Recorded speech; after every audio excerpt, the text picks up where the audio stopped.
in the heart of uptown Dallas.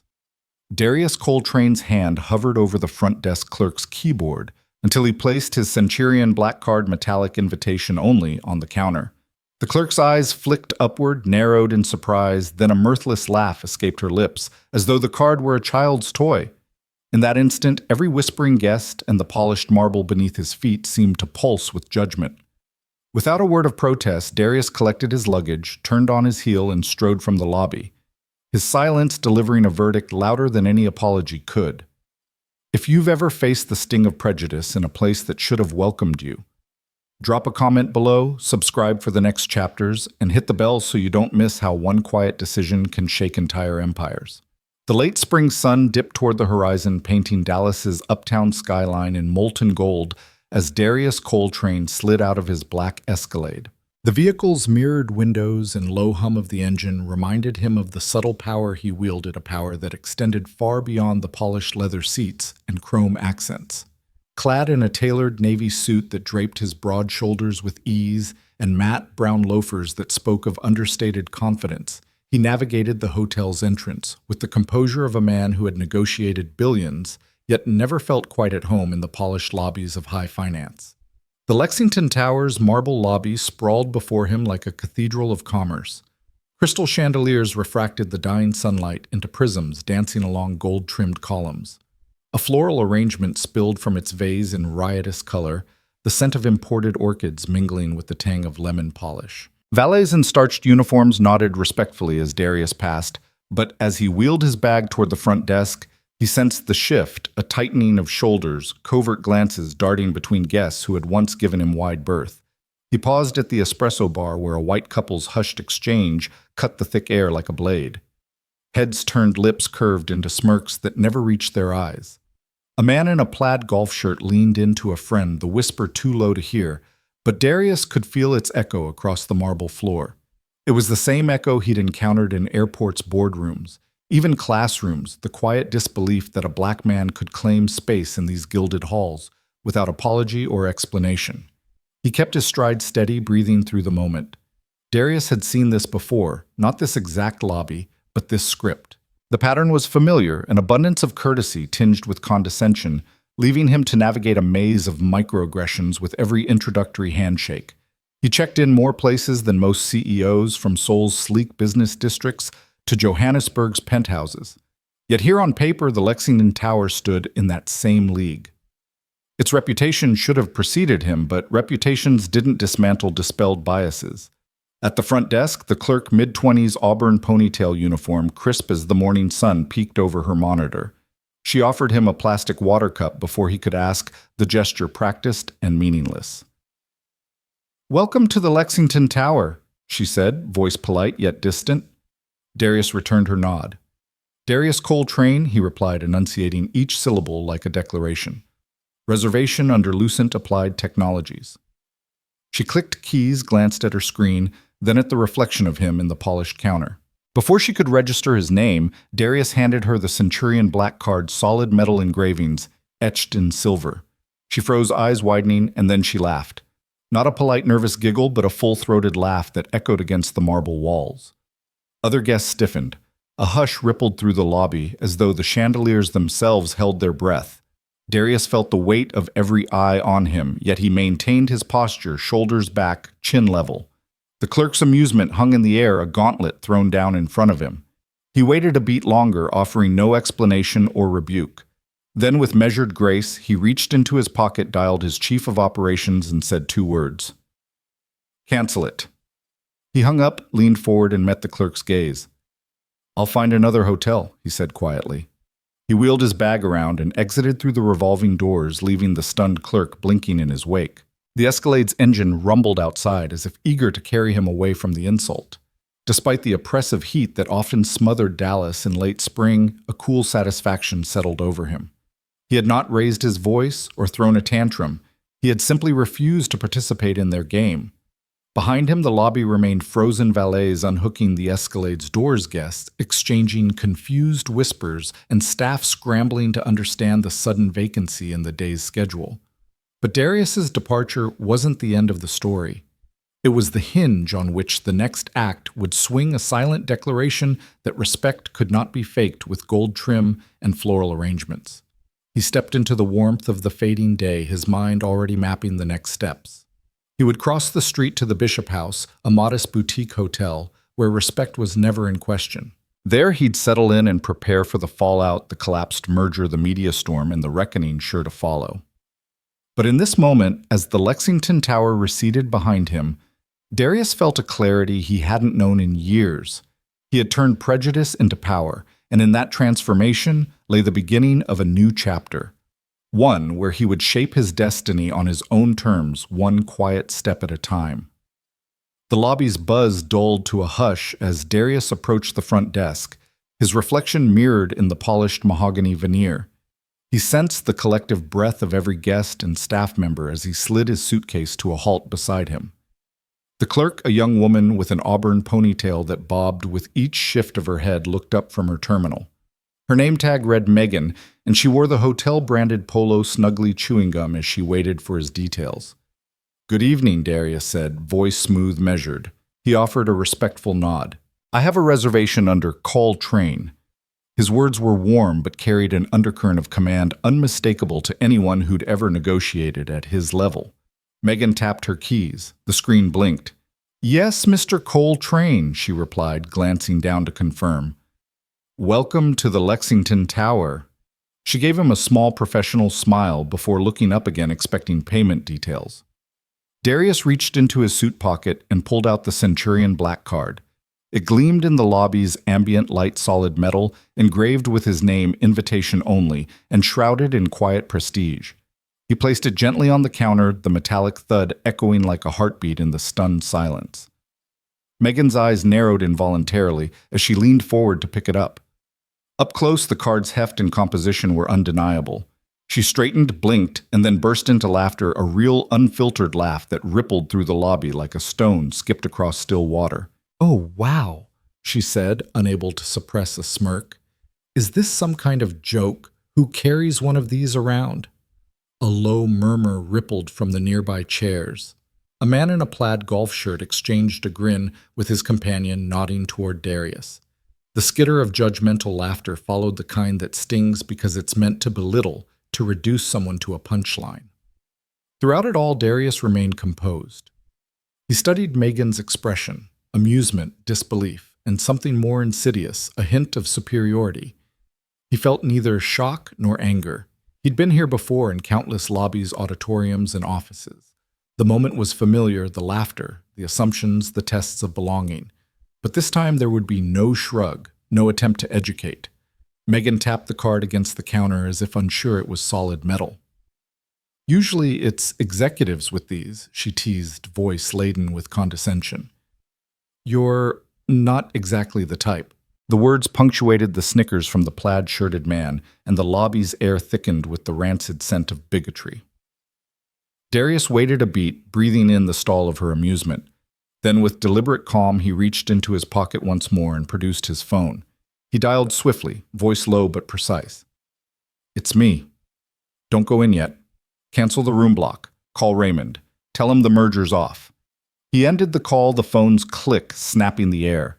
Megan blinked, her smirk faltering as if struck by a sudden chill. The patrons at the espresso bar straightened in their seats, eyes widening.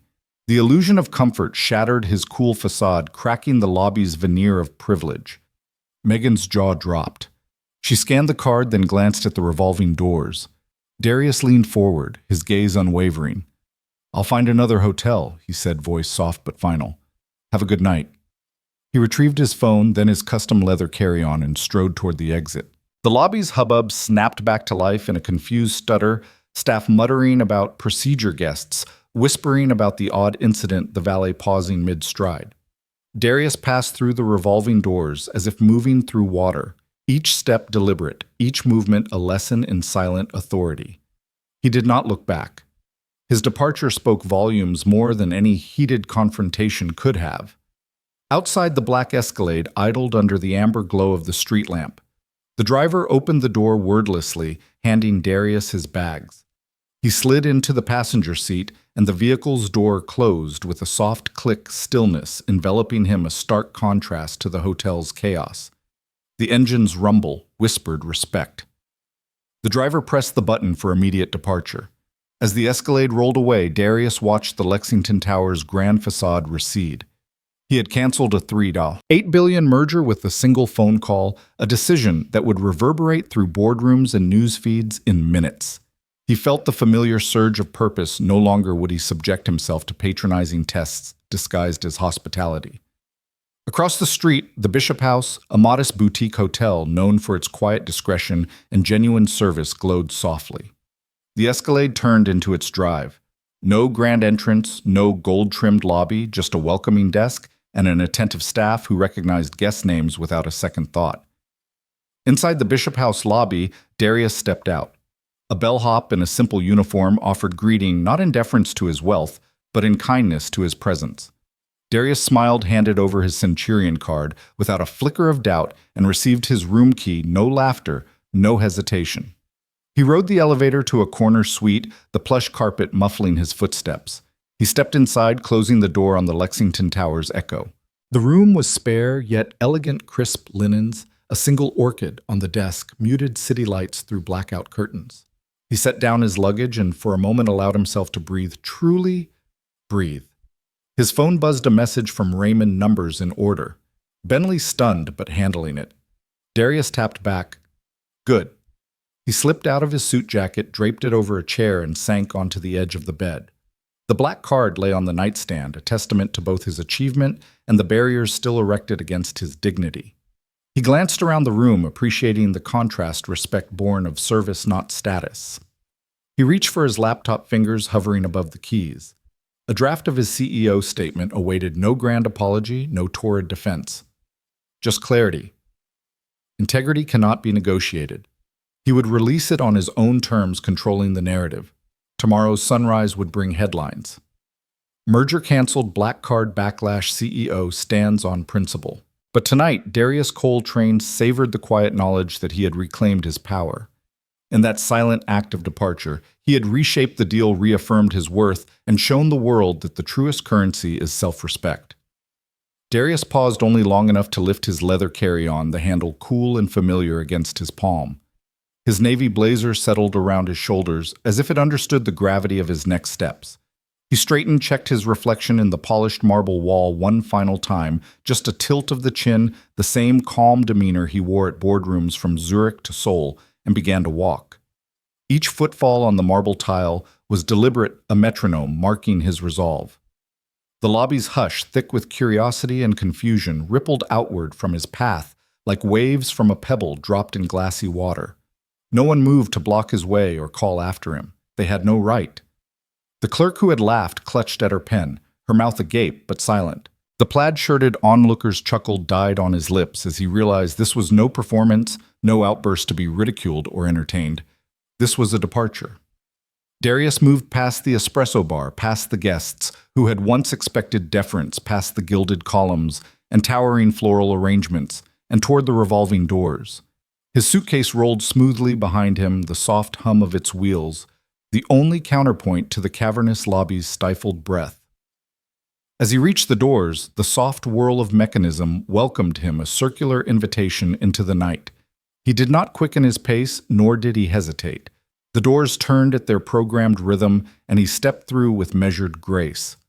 The final arc of glass closed behind him with a whisper, severing the tie to the Lexington Tower's polished stage.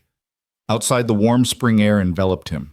The heat, which had seemed stifling in the lobby's artifice, now felt honest. He inhaled, tasting freedom in each breath. The street lamps cast golden halos on the sidewalk, and the city's distant hum. The low rumble of traffic, the murmur of late-night pedestrians welcomed him into its fold. He paused on the pavement, allowing himself a momentary stillness before signaling his driver. The black Escalade purred as it rolled to a gentle stop at the curb.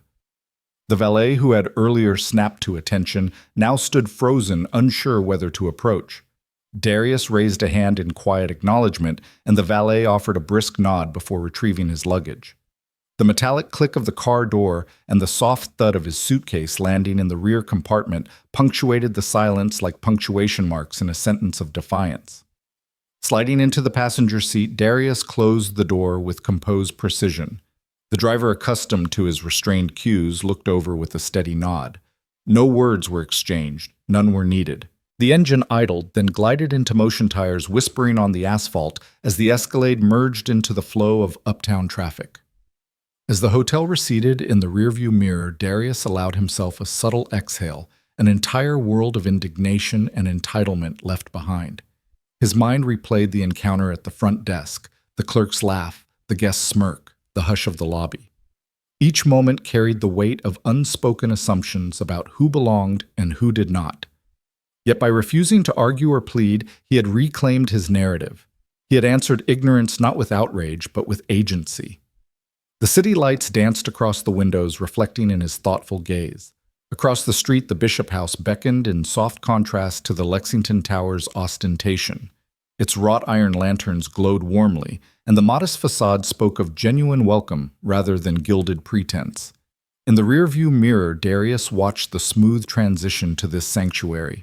By the time the Escalade rolled into the Bishop House's circular drive, Darius had already begun mapping his next moves, drafting a concise statement to stakeholders, briefing his team to prepare for calls from the Bentley Group, and deciding how best to articulate his values to a world quick to misconstrue silence. Yet none of that rushed him now. He stepped from the vehicle with the same poise he had used to enter countless boardrooms. Only this time the stakes were different. He walked not into judgment, but into respect. A bellhop greeted him at the door. No hesitation in his smile, no flicker of doubt in his eyes. "Welcome, Mr. Col Train," the young man said, offering a key card. Darius accepted it, nodding in gratitude. The humility of the moment struck him here. Not status, but service defined his experience. He rode the elevator to a corner suite, its plush carpet muffling each step. When the door clicked shut behind him, the world outside felt distant, a distant echo of a lesson already learned. He set his suitcase down, fingered the edge of the Centurion card in his pocket, and let the weight of it remind him not of privilege, but of principle. In that quiet moment, the narrative he'd reclaimed settled into place, not in outrage, but in the dignity of walking away. The lobby's laughter had tested him. His silence had answered. As the city lights shimmered beyond the suite's window, Darius Col Train, billionaire CEO, unexpected exemplar, understood that his true power lay not in the deals he made, but in the respect he demanded through his very exit. The moment the Centurion Black Card slid back into its leather sleeve. Kelsey. Durham felt a tremor in the air, an undercurrent of something gone terribly wrong. She stood behind the tall marble column near the business center, her tablet still echoing the front desk's latest alert, an aborted check-in. Megan, the young clerk, had described it as some guy who'd produced a weird metal card, then got weird and left. But that didn't fit the tremor in Kelsey's stomach. This was no ordinary guest. She tapped the lobby's guest management system again, fingers flying over the screen. There it was. Darius Col Train, a platinum-rated VIP founder and CEO of Lucent Applied Technologies, rumored to be worth well over $1 billion. He wasn't just someone with a fancy card. He was the lead negotiator for a $3.8 billion merger that had occupied this hotel's executive suites for nearly 2 years. Her heart pounded as she realized the magnitude of what had just happened. A single moment at the front desk, a laugh, and a deal of historic proportions was teetering on the brink of collapse. Without hesitation, Kelsey burst from behind the column and raced toward the elevators. She passed glass doors etched with the Lexington Tower logo, the lobby's warm glow fading behind her. 2 floors up the hallway was hushed, a stark contrast to the lobby's stunned quiet. She reached the executive level, her heels clicking on the polished granite floor, and found the suite's double doors swinging open. Inside, 3 Bentley Group executives sat around a conference table, their attention glued to presentation decks spread like film stills across the gleaming walnut surface. Howard Lynn, the COO, was the first to look up. His expression shifted from mild curiosity to alarm as Kelsey hurried into view. To his left, Dev Shaw, the CFO, set down a half-empty club soda, and across from him, Trina Mendez, general counsel, swiveled in a high-backed leather chair, blinking at Kelsey's flushed face and accelerated steps. There's been an incident, Kelsey said, voice crystallizing with urgency. Mr. Col Train, he left. He canceled his reservation and he called off the merger. Her words fell into the room like a stone dropped in a silent pool. The three executives froze their gazes, snapping to each other. Wait. What? Howard's voice was low but taut. He stood planting both hands on the table as though bracing himself for impact. He can't mean...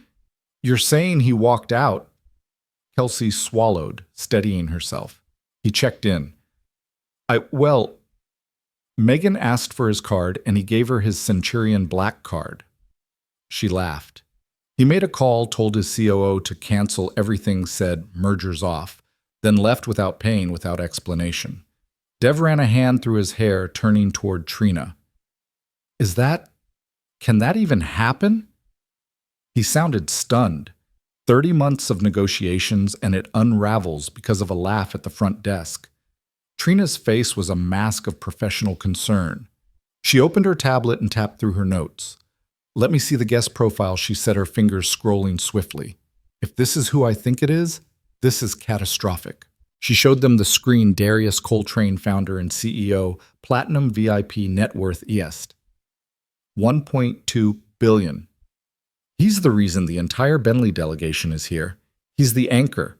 She looked up sharply at Kelsey. You're certain? The clerk laughed. Kelsey nodded, her ponytail swinging with the movement. I heard it from the desk. I went and verified he never returned. No payment. No card swipe. Nothing. When I asked Megan what happened, she thought it was a fake card. She told me he left in a huff. Howard's eyes went distant as though he could visualize the exact moment in the lobby. A fake card, he muttered. How do you mistakenly laugh at a billionaire's Centurion Black Card? He ran a finger along the edge of the table, his anger simmering beneath the surface.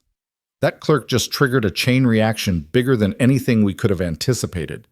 Dev closed his eyes briefly, taking a steadying breath. We need to salvage this, he said. Our contracts, our shareholders, they're expecting final signatures tomorrow. The hotel was counting on multi-million-dollar bookings next quarter. We can't just let this die. Trina shook her head, tapping on her tablet as though the solution might appear there. He didn't leave a forwarding number, no email, no voicemail. There's just his departure from the system. Any legal recourse we explore will take days, and by then the optics will have blown up. She paused, looking at Kelsey. Do you have any idea how the clerk thought it was a fake? Kelsey's voice was soft but firm. She said she'd never seen a physical card like that here. She assumed only traveling executives pay with corporate cards, so she thought it was novelty. She shifted her weight.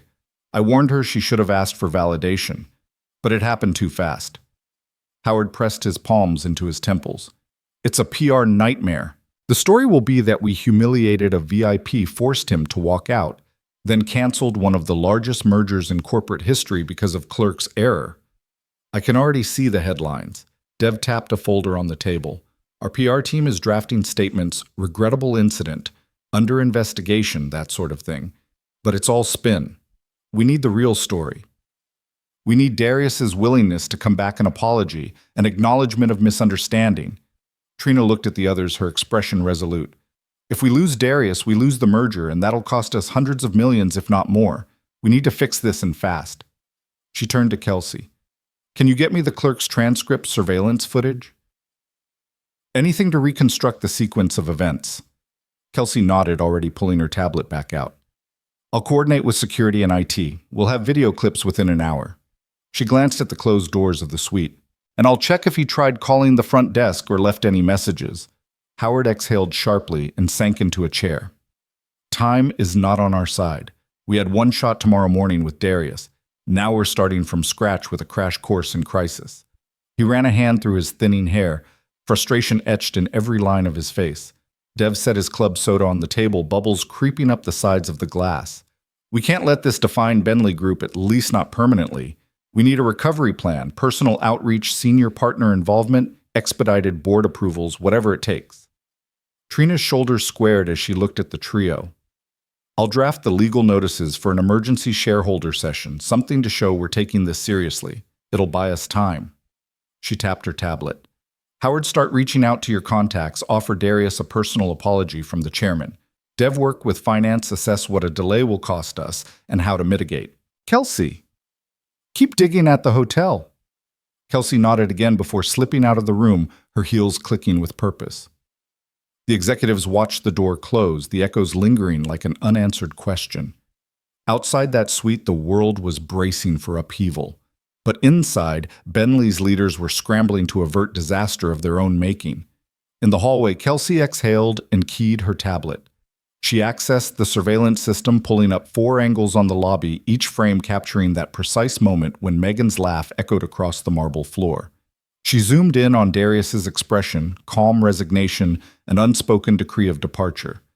Then she flagged the clip, sending it to Trina with the note, "For your review, this will speak louder than any statement." As she strode down the corridor to the elevator, Kelsey felt the weight of responsibility settle on her shoulders. The deal had collapsed in a heartbeat, undone by a tiny spark of prejudice. Now every second counted to gather facts, shape the narrative, and perhaps somehow coax Darius back into partnership. But one thing was clear: the luxury of errors had vanished, replaced by the urgent necessity of redemption. When the elevator doors closed, sealing her off from the suite's tense atmosphere, Kelsey looked at her reflection in the steel panel. She straightened her posture, took a breath, and prepared to confront the unfolding crisis. Because in the world of high-stakes mergers, a single moment of condescension could ignite a conflagration that even the strongest leaders would struggle to contain. And Bentley Group was already standing in the path of those flames. The cool night air wrapped around Darius as he stepped off the curb and into the glow of the Bishop House's understated entrance. Across the street, the Lexington Tower's facade glimmered like a fortress of privilege. Here, the Bishop House was a warmly lit nod to discretion. Its brick-and-mortar exterior bore a simple brass plaque, and a gentle bell sounded as the door swung open, welcoming him into a world that valued genuine courtesy over gilded opulence. Inside the lobby was modest but immaculate polished hardwood floors, soft sconces, casting a comforting amber light, and a handful of tastefully arranged potted plants lending warmth to the space. There were no sweeping crystal chandeliers or towering floral arrangements, just clean lines, a few well-chosen artworks, and the faint hum of a classical guitar recording playing at low volume. The air smelled faintly of bergamot and polished wood. It felt honest. Darius paused at the reception desk where a receptionist named Mara looked up with a smile that reached her eyes before she even saw him. She wore a crisp blazer and a simple name tag, Mara. Her greeting was effortless. "Welcome to the Bishop House, Mr. Col Train. We've reserved a suite for you, and if you need anything at all, just let us know." She extended a gold keycard without ceremony, and Darius accepted it with a nod of appreciation. Mara didn't bat an eye at his Centurion card. She had already verified his reservation behind the scenes, so her courtesy carried no hidden judgments, only respect. He offered a genuine, relaxed smile in return. "Thank you, Mara. I appreciate it." Behind him, a bellhop approached wheeling a small luggage cart. He was young, no older than 22, and wore a neat uniform without excessive embellishment. His name tag read Jaden. He greeted Darius with a respectful nod. "Good evening, Mr. Col Train. May I assist you with your bag?" Darius placed his carry-on on the cart. "Thank you, Jaden. Yes, please." As they walked through the lobby toward the elevator, Darius observed the other guests, a few business travelers seated quietly in armchairs, some reading or tapping away on laptops. No one stared. No one whispered. The atmosphere was calm, purposeful, and free of the silent assumptions he'd just escaped. Jaden pushed the cart with a steady hand. The elevator doors whirred open, and they stepped inside alongside a single guest quietly scanning his phone. Upstairs, the corridor was lined with plush carpeting and framed photographs capturing moments of Atlanta's skyline at dawn, each image muted in color, evoking a sense of serene beginning rather than flamboyant display. Jaden stopped outside a set of double doors. "Suite 412, he said, tapping the keycard to the lock. The mechanism clicked and the doors opened to reveal a room that felt like a breath of fresh air. The suite was spacious without being cavernous. Neutral walls, a plush king-sized bed with crisp white linens, a low bookshelf filled with thoughtfully selected titles, and a teak writing desk by the window overlooking the quiet street below. A discreet console in the corner held a coffee maker, a selection of teas, and a small refrigerator stocked with bottled water.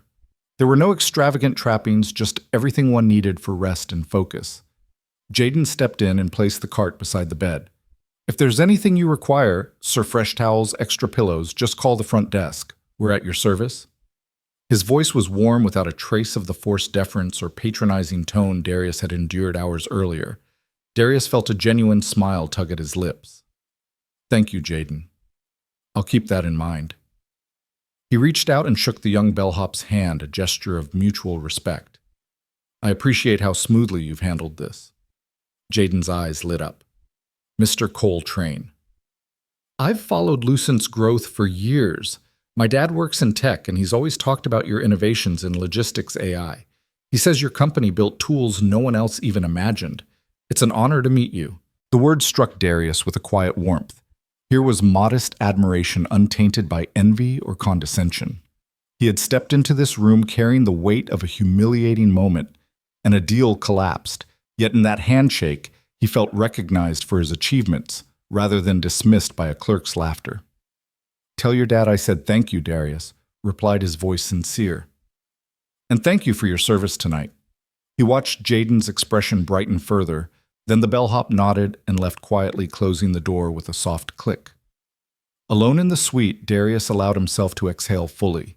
He set his bag down and ran a hand through his hair, feeling the tension drain from his shoulders. The memory of the Lexington lobby's judgmental hush now felt like a distant echo compared to the calm sanctuary he'd found across the street. He walked to the window, peered through the floor-to-ceiling glass, and watched the headlights of cars gliding by the silhouettes of passers-by moving in silent choreographies. Turning back, he approached the writing desk and opened his laptop. His draft statement to stakeholders awaited him, concise, principled, unflinching. But in that moment, he paused, unwilling to begin the cascade of press releases and boardroom calls. Instead, he flipped open the small desk lamp and reached for one of the books on the shelf, an anthology of Zen proverbs he'd brought along. The page fluttered to a passage about the power of stillness, the idea that true strength often resides in quiet moments rather than in any overt show of force. He sank into the armchair beside the desk and read for several minutes, letting the words anchor him. Each proverb spoke to the discipline he'd cultivated over decades of navigating high-stakes negotiations and systemic biases. The lamp's warm glow reflected off the book's gilded edges, casting soft pools of light that matched the tranquility of the room. Eventually, he marked the page with a slim ribbon, closed the book, and leaned back. The hum of the hotel beyond his door was a gentle reminder that the world would still turn, that crises would still demand resolution. But here in this sanctuary, he had time to recalibrate his equilibrium before the morning storm.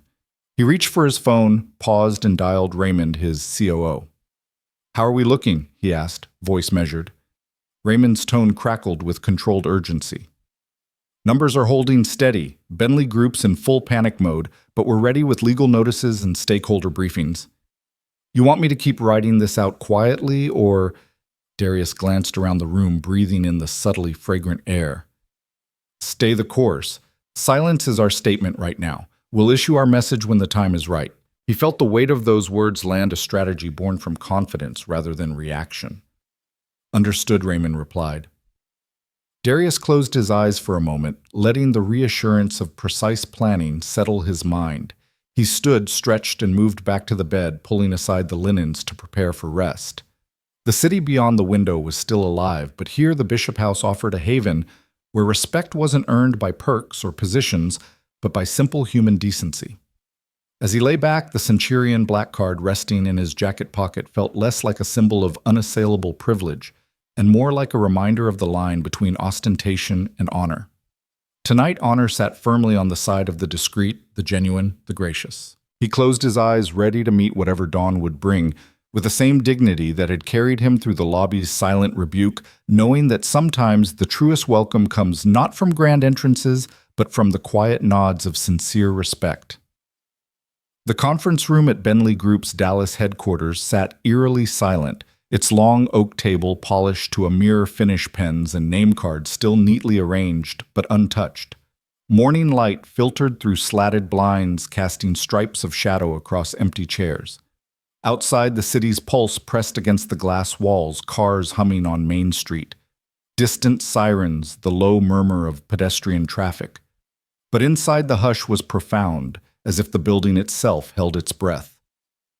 Howard Lynn, the COO, appeared first, slipping through the door without knocking. His crisp suit and polished shoes betrayed the tension in his shoulders. He paused at the head of the table, running a hand through his hair, then sank into his seat. Staring at the vacant place across from him, Darius Col Train's nameplate still gleamed in gold letters, a stark reminder of the weekend's unraveling. Dev Shaw, the CFO, followed moments later, coffee in hand, brows furrowed. He set his cup down so sharply the liquid trembled in its saucer. "There's no one else coming," he said, voice low. "I've checked every wing. No Lucent reps, no lawyers. Nobody has shown up." A flutter at the door announced Trina Mendez, the general counsel. She carried a tablet, her expression tight and unreadable. She stepped to the table, tapped the screen, and swiped through a series of legal documents. Effective immediately, she said, her tone businesslike. "We've received formal notification from Lucent Applied Technologies they are withdrawing from the merger. It's irrevocable. No rescheduling, no renegotiation clauses apply. They've invoked Section 7(4) of the joint venture agreement." She paused, letting the document's weight settle. "That deal is dead." Howard closed his eyes, exhaling through pressed lips. 30 months, he muttered. And just like that, he waved a hand as though dispersing smoke. Gone. Dev drained his coffee in one swallow. "What about our press release?" Legal counsel already prepped the statement, something about regrettable circumstances and ongoing conversations. "But honestly, I don't know what spin we can put on this that won't sound hollow." Trina tapped a few more lines on her tablet, pulling up the draft. "We deeply regret that negotiations did not result in a final agreement and remain committed to exploring future opportunities. I can have this out in 5 minutes. But don't," Howard interrupted. His voice cracked. "It'll look desperate. We need to control the narrative, not chase it." He leaned forward, gaze fixed on the polished surface before him. "But how do you control a story when the other party refuses to engage publicly?" Silence filled the room as they considered the question. Outside the tinted windows, executives and assistants moved through the corridors, whispers threading through cubicles. Smartphones buzzed on desks, monitors glowed with breaking headlines. The morning news loop had already picked up billion-dollar merger canceled after hotel incident, complete with grainy lobby footage and speculative voiceovers. Their PR team, desperate to stem the tide, had leaked partial accounts. "We regret any misunderstanding regarding our hospitality procedures," read one memo. "We are investigating the matter in cooperation with all parties." But leaked fragments never sounded reassuring. Dev ran a trembling hand across the table. "They'll run with Lucent walks away over a laugh. They'll tear into our brand white hotel chain, snub black billionaire costing everyone millions." Trina's lips pressed into a thin line. "We need to be strategic. More statements, more interviews. That's just ammunition for sound bites. We can't compete with silence when his silence is already louder than any press release." She looked at Howard. "He's set the terms. He won't dignify the situation with a public remark. That refusal is his message. It speaks volumes." Howard nodded slowly. "His silence is the sharpest knife we've ever seen." He closed his eyes for a second. "So what do we do? We can't just sit here and let the narrative solidify against us." Dev slid his chair back and stood pacing the length of the table. "We have 2 options. 1, we go public with an executive apology, at least acknowledging his dignity.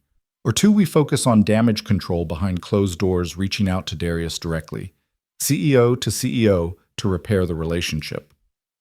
He paused by the end chair.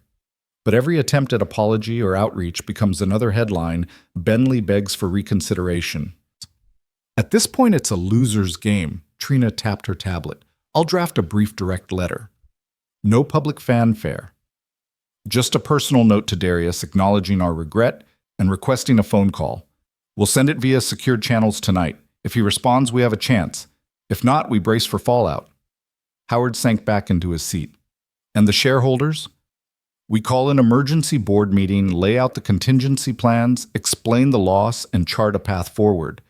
Dev, prepare the financial impact analysis. We need bulletproof projections for the investor call tomorrow. Dev nodded numbly. Understood. He tapped notes into his tablet. I'll have the numbers ready by this afternoon. Howard stood face drawn. He surveyed the empty seats around the table as though each one represented a lost opportunity. We can't rewrite what happened. We can only decide how we respond. Let's make sure our response doesn't compound the damage. He turned to Trina. Get that letter drafted. Let's make it brief but sincere. And let's hope he reads it. Trina stood as well. I'll work with legal and compliance to ensure it's impeccable, no loopholes, no qualifiers. Just 2 paragraphs apology and request for dialogue. She slipped her tablet into her portfolio. The 3 executives gathered their things, the room's hush breaking as they moved toward the door in unspoken agreement. Outside, the hum of corporate life continued, calls coming in, emails, pinging, staff hurrying by. They stepped into the corridor, leaving the boardroom's polished veneer behind. The lobby below would soon host new rumors and whispers. But up here, they plotted a course through crisis. Meanwhile, back at the Bishop House, Darius sat in the corner lounge, slender laptop on his knee, dark coffee steaming beside him. He skimmed news alerts, Bentley CFO. We regret any misunderstanding. Analyst merger ripple effects will hit supply chains. He closed the news app. Headlines might chase him, but he wouldn't chase them back. His phone vibrated, a secure message from Trina Mendez. She requested a dialogue in strict confidence. He read the single line, personal note sent. No public statements planned. He set the phone aside, mind-weighing options. He had left Lexington Tower with dignity. Now Bentley would have to find its own way to regain some. In his calm, he understood the silent strategy was already at work. His absence filled every media clip. His refusal to engage echoed more potently than any apology could. Respect, genuine respect, was a currency no PR spin could forge. And in that silence, the power dynamic had shifted irrevocably. He leaned back, tasting the gravity of the moment. Outside, the city lights flickered. Life moved forward. Somewhere in that movement was Bentley's next step, or their final misstep. And Darius, cocooned in the Bishop House's quiet sanctuary, would watch and decide where to invest his dignity next. Darius sat at the edge of the Bishop House's king-sized bed long after the city outside had fallen silent. The glow of a single desk lamp carved a pool of light into the room's warm shadows, and on the nightstand beside him lay a small, unassuming box. He opened it gently, lifting out a stack of items bound together by memory, old photographs, a grease-stained note, and a folded envelope yellowed with age. The first photograph showed a boy of 10 standing beside a battered old pickup in the driveway of a modest suburban home. His father, Leonard Train, towered beside him in oil-streaked coveralls, one arm around his son's shoulder. The boy's eyes sparkled with admiration, his grin as wide as the horizon. Leonard's wrench lay casually in his free hand, as though tools and tenderness were equal measures in his life. Darius ran a finger along the photo's edge, recalling the afternoon spent in that garage learning to change spark plugs to balance pistons, but most importantly learning that every bolt tightened was a lesson in responsibility. Darius lifted the next photo, he and his mother Charlene in the cramped kitchen where the hum of the post office mixer drowned out their shared laughter. She held a check in one hand, a small scholarship for his school project, while he hugged her chest, rising with pride. That day he'd felt the exhilarating lift of possibility, as bursars and benefit packages became more than abstract terms. They translated to new books, a borrowed bike, and a clear path forward. He remembered Charlene's soft voice, telling him he was destined for great things, not just because she believed it, but because she'd seen in him what the world often missed.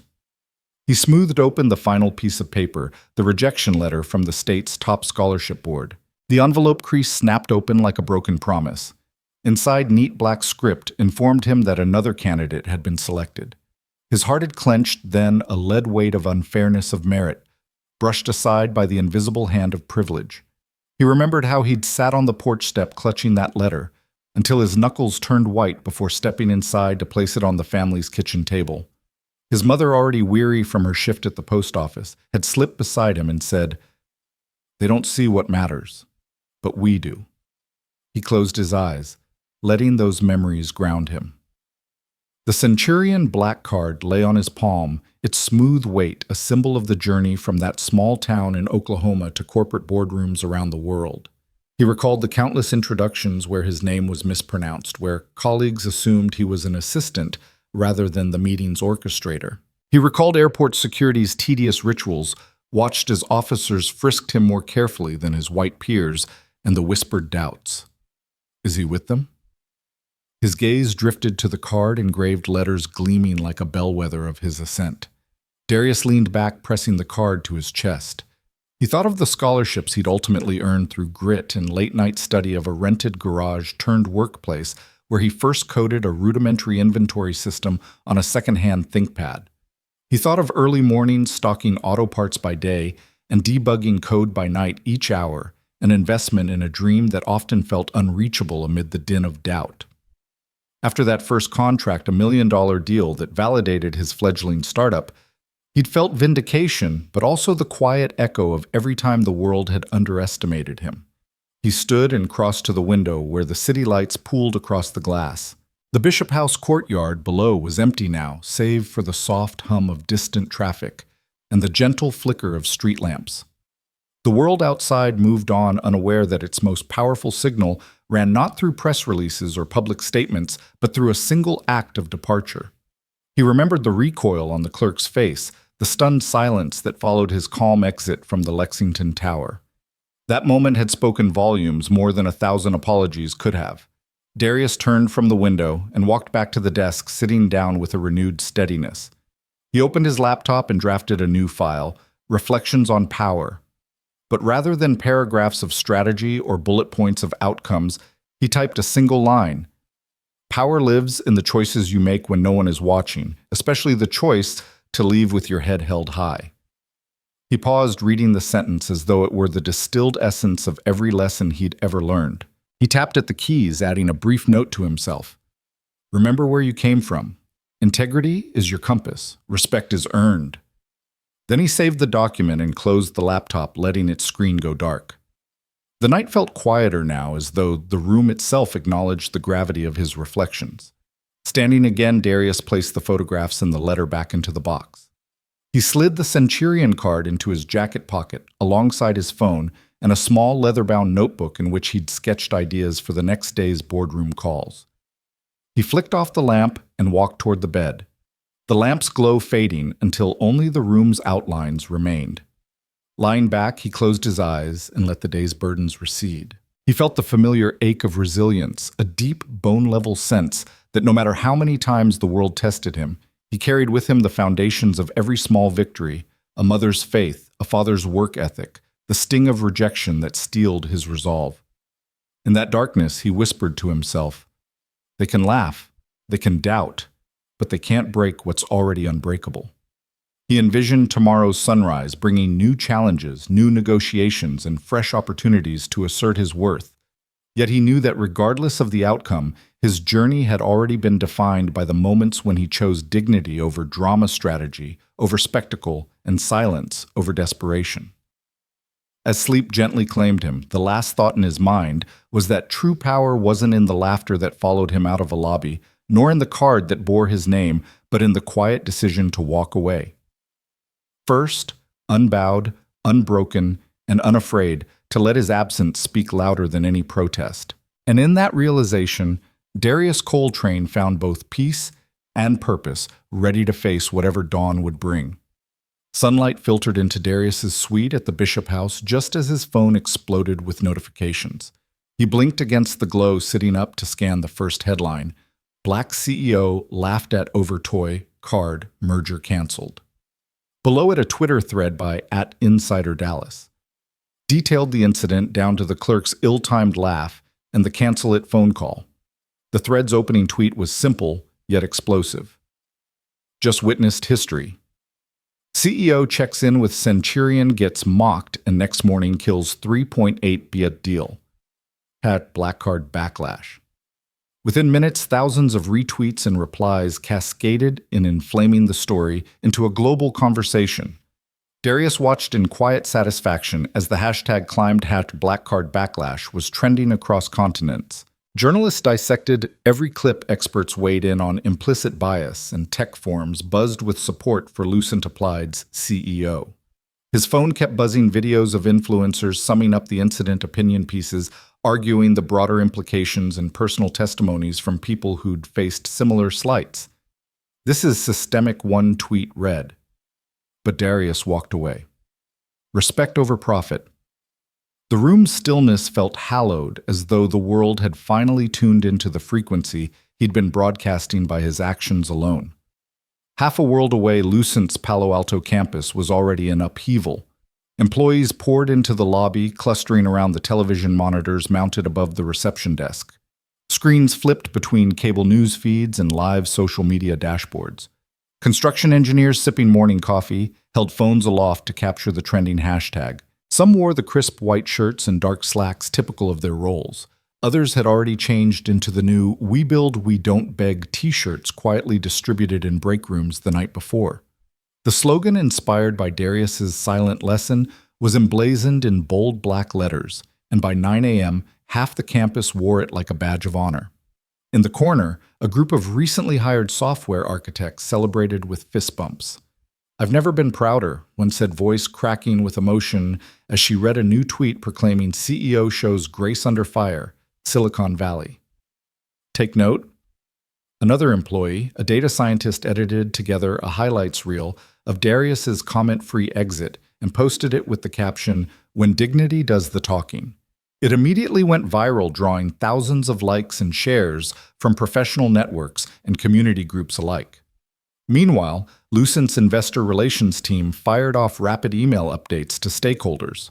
A prominent venture fund known for its emphasis on social impact sent a note to its limited partners. "We're doubling our commitment. This kind of principled leadership is what we invest in." Another equity group specializing in BIPOC-founded companies requested meetings, eager to align with a CEO who embodied integrity in practice. By midday, Darius's office flooded with inbound inquiries from funds he had never courted. Women-led capital firms, sustainability-focused investors, even international consortiums drawn to his story. Each message praised his quiet strength. None mentioned the lost deal except as testament to his values. Across town at the Bentley Group's headquarters, panic had metastasized into chaos. Digital signage in the lobby scrolled bland corporate statements. "We regret any misunderstandings," but they read like echoes in an empty room. Employees who had prepared for triumphant post-merger celebrations now stared at their phones in disbelief as news tickers replayed the hashtag. The sense of momentum they once commanded was evaporating under the glare of Darius's silent strategy. Back at the Bishop House, Darius rose from his armchair, placing his phone on the desk. He stepped to the window, watching the early afternoon traffic glide by each taillight, a pulse in the city's flow. His reflection in the glass overlapped with passing cars, a man in repose, his world upended yet realigned by a single act of self-respect. He closed his eyes and pictured the kid on that Oklahoma porch, gripping his rejection letter a moment that had ignited a lifetime of proof that worth wasn't conferred by others. Now the viral reverberations were reaffirming that lesson on a global stage. A soft chime announced a meeting request from his COO, Raymond. He tapped accept and joined the secure video call immediately. Raymond's face filled the screen, eyes bright behind square-frame glasses. "Incredible response," Raymond said, voice urgent with excitement. "New funding offers, press reaching out for interviews, clients doubling down on contracts. Your silence is louder than any apology ever could." Darius nodded, absorbing the breadth of consequences. "Good," he replied simply. "We'll coordinate our statement next week, just a brief note. For now, let the record show that respect doesn't need headlines to resonate." He leaned forward. "I want to debrief with the team tomorrow. We'll plan our next product announcement, tie in our ethics charter, and keep the momentum focused on solutions, not snubs." Raymond beamed. "Understood. We'll set it up." "And Darius, congratulations. You turned a moment of disrespect into a tidal wave of support." Darius offered a small smile. "The real work begins now. Let's build on that." He ended the call and looked again at the city below. The viral reverberations had elevated his company into a new era, one where integrity underpinned every partnership, where dignity was its own currency, and where a quiet exit had become a clarion call. And as the sunlight shifted across the horizon, Darius Col Train prepared to meet the dawn of this new chapter. With unwavering certainty, he had shown the world that the strongest signal is sent not through the loudest voice, but through the resolute silence of self-respect. Darius slipped into the back of the modest community center just as the last rows of folding chairs were being filled. The sound of shuffling feet and quiet chatter blended with the faint hum of an aging air conditioner. This was no glitzy conference hall, no corporate auditorium with spotlights and a sound desk. It was a multi-purpose room with linoleum floors, cinder block walls dotted with peeling paint, and a lone projector perched atop a mismatched cart. On the stage, a simple banner proclaimed Future Leaders Forum, and beneath it a single microphone on a stand awaited its speaker. The young professionals who had gathered here fell somewhere between hopeful and restless. Their attire ranged from button-down shirts tucked into slacks to well-worn jeans and vintage band tees, each outfit a reflection of personal pride and quiet ambition. They exchanged glances loaded with curiosity.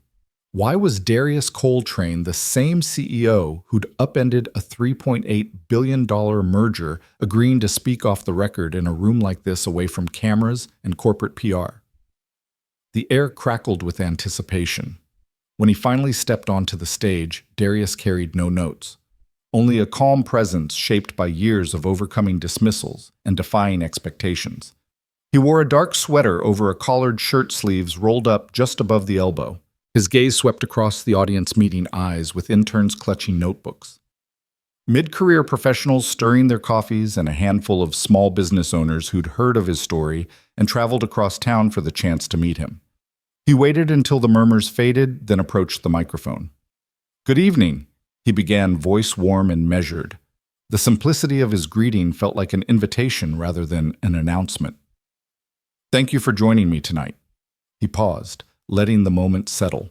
There were no slides projected behind him, no flashy graphics, just the expectant faces of people seeking guidance. "When I was a kid in Midwest City, Oklahoma," he continued, "my parents taught me 2 lessons at the kitchen table: work hard and never let anyone define your worth." He leaned slightly forward, hands clasped loosely in front of him. "Over the years, I've negotiated contracts worth more than most companies handle in a decade. I've been praised in boardrooms from Zurich to Tokyo. But the lesson I want to share with you tonight isn't about CV bullet points or deal structures." He gave a small smile. "It's about power." A ripple of interest passed through the room. Power wasn't usually the topic for mentorship sessions. He paused again. "Everyone thinks power is about making noise, loud speeches, grand gestures the size of your office or the cost of your car. But I've learned that real power is quieter. It's knowing who you are, what you bring to the table, and choosing when to leave that table with your dignity intact."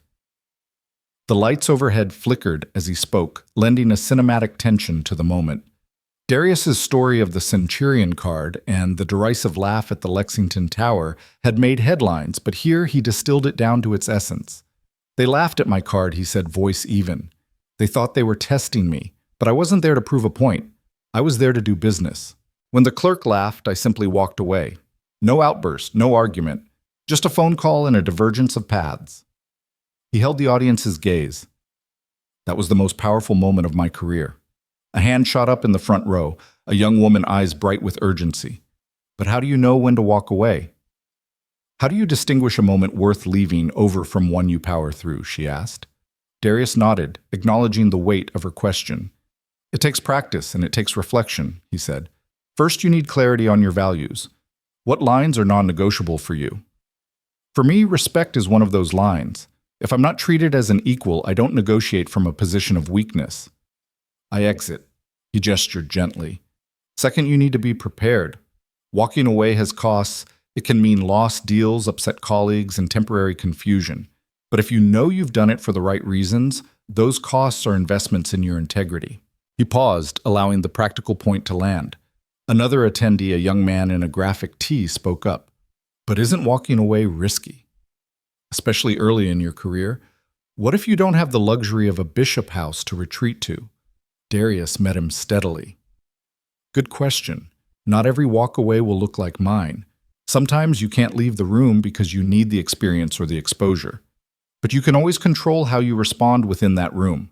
You can choose your battles. He leaned in voice earnest. Power is the ability to set boundaries. If you learn to establish boundaries gracefully through measured dialogue, through asking for what you deserve, you gradually shift the balance of respect toward you.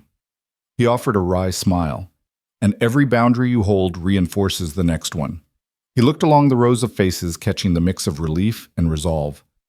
That's why I wear these shirts on campus, we build, we don't beg. It's a reminder that negotiation starts with self-respect. When you write code or launch a product or lead a team, you don't beg for validation, you build outcomes that speak for you.